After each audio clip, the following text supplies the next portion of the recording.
আমাদের দাবি একটাই যে প্রত্যেকটা আসামি যারা যারা এদের সাথে সম্পৃক্ত সরাসরি এবং পিছন থেকে যারা মাস্টার মাইন্ড প্রত্যেককে আইনের আওতায় আনা হোক এবং ফাঁসি কার্যকর করা হোক। আসলে আমি নিহত সোহাগের ওয়াইফ, আমার নাম লাকি আক্তার। আমি আমার হাজব্যান্ডের সুস্থ একটা বিচার চাই, এমন বিচার চাই যে কঠিনত শাস্তি হোক তাদের, যে আমার মতন কেউ যেন স্বামী হারা না হয়, আমার সন্তান মতো কেউ যেন এতিম না হয়। আমি সবার কাছে অনুরোধ, ডক্টর ইউনূসের কাছে আমার একটাই অনুরোধ, যেই দল হোক না কেন, সে তো মানুষ ছিল, মানুষকে কীভাবে এরকম করে নিষ্ঠুরের মতো হত্যা করে। আমি চাই আমার হাজব্যান্ডে যারা মারছে তাদের কঠিন শাস্তি হোক। এরকম কাজ আর কেউ যেন করার সাহস না পায়। এরকম কাজ করার আগে 100 বার যেন ভাবে যে একটা মানুষকে ক্ষতি করলে আমারও কিন্তু এরকম ক্ষতি হইতে পারে। চাই আমি সবার কাছে অনুরোধ করি জানি দ্রুত তাদেরকে ধরা, তাদের আইনের মাধ্যমে বিচার করা হোক। আমার হাজব্যান্ডের বিচার চাই। আমি চাই যে সবার এরকম শাস্তি দিক, জানি আর কেউ যেন ক্ষতি না করতে পারে, আমার মতন স্বামী আর না, আমার সন্তানের মতো এতিম না হয়। তো সবার কাছে অনুরোধ, আমার স্বামীর হত্যার বিচার চাই, সুস্থ বিচার চাই। কিছুদিনের মধ্যে যা চাই তাদের ধরা, আইনের মধ্যে ফাঁসি হোক তাদের কাছে। আমার মতন জানি আর কেউ এরকম সংসার হারা না হয়, আমার স্বামী হারা না হয়, আমার সন্তানের মতন যাকে বাবা না হারা হয়।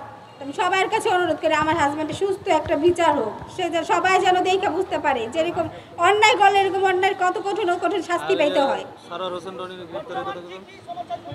বর্তমানে কোনো সমস্যা আমাদের হুমকি আসেনি, কিন্তু হুমকির মধ্যে আছি, তাদের নিয়ে আমরা আতঙ্কে আছি যে আমাদেরও কিছু করতে পারে।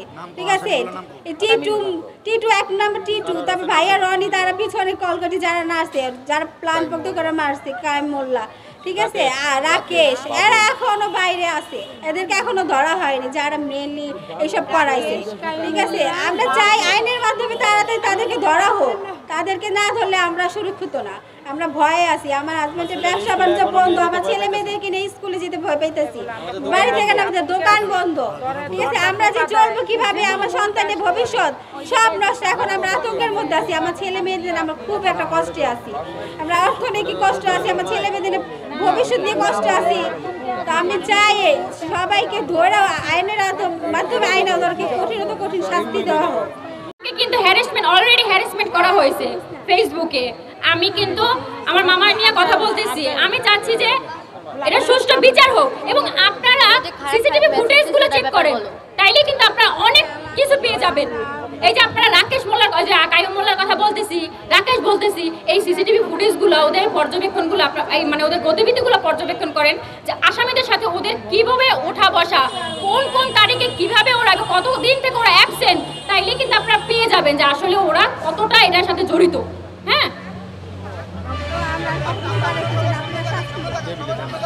হ্যাঁ হ্যাঁ হ্যাঁ হ্যাঁ হ্যাঁ হ্যাঁ বলছে, তারা বলছে যে আপনারা যদি কোনো রকমের কোনো হুমকি আপনাদের কেউ দেয় বা আপনারা মনে করতেছেন আপনারা কিন্তু হুমকির ভিতরে আছেন, সাথে সাথে আমাদের বলবেন, আমরা আমাদের সর্বোচ্চটা দিয়ে আপনাদের সাহায্য করবে বা আমরা দরকার হয় আমাদের ফোর্স অনুযায়ী আপনাদের পাহারা ব্যবস্থা করবো। সেটা বলছে। আমাদের দাবি একটাই যে প্রত্যেকটা আসামি যারা যারা এদের সাথে সম্পৃক্ত সরাসরি এবং পিছন থেকে যারা মাস্টার মাইন্ড প্রত্যেককে আইনের আওতায় আনা হোক এবং ফাঁসি কার্যকর করা হোক। দ্রুত ট্রাইব্যুনালে এটার বিচার কার্য অতি দ্রুত শুরু করে শেষ করা হোক, আমরা সেটা চাচ্ছি। কারণ আপনারা যদি এটা যদি মানে হয়ে যায় যে করতে এমন মামলা আছে 10 বছর 20 বছরও চলে, বিচার পায় না, কিন্তু আমরা সেটা চাচ্ছি না। আমরা চাচ্ছি যে 1 মাসের মধ্যে এই বিচার কার্যটা শেষ হোক, আমরা সেটা চাচ্ছি, যেন অতি দ্রুত ট্রাইব্যুনালে এই বিচারটা শেষ হয়, আমরা সেটাই চাচ্ছি। এবং আইনমন্ত্রীর কাছে আমার বিনীত অনুরোধ, আপনি একদম মানে নিজের অন্তঃস্থল থেকে এটা দেখবেন যে এই সোহাগ হত্যা যেভাবে নির্মমভাবে প্রত্যেকটা বাংলাদেশের মানুষ, প্রত্যেকটা মানুষ কান্না করছে, প্রত্যেকটা মানুষ কিন্তু কান্না করছে, এমনভাবে নির্মমভাবে মারছে, প্রত্যেকটা মানুষের চোখের পানি ঝরছে। তো আমরা চাচ্ছি যে এই যে যেন এই যারা যারা এটার সাথে জড়িত, যারা যারা আমার মামাকে মারছে, তাদের বিচারটা দেখে যেন প্রত্যেকের মুখে হাসি ফোটে, এমন বিচার হোক।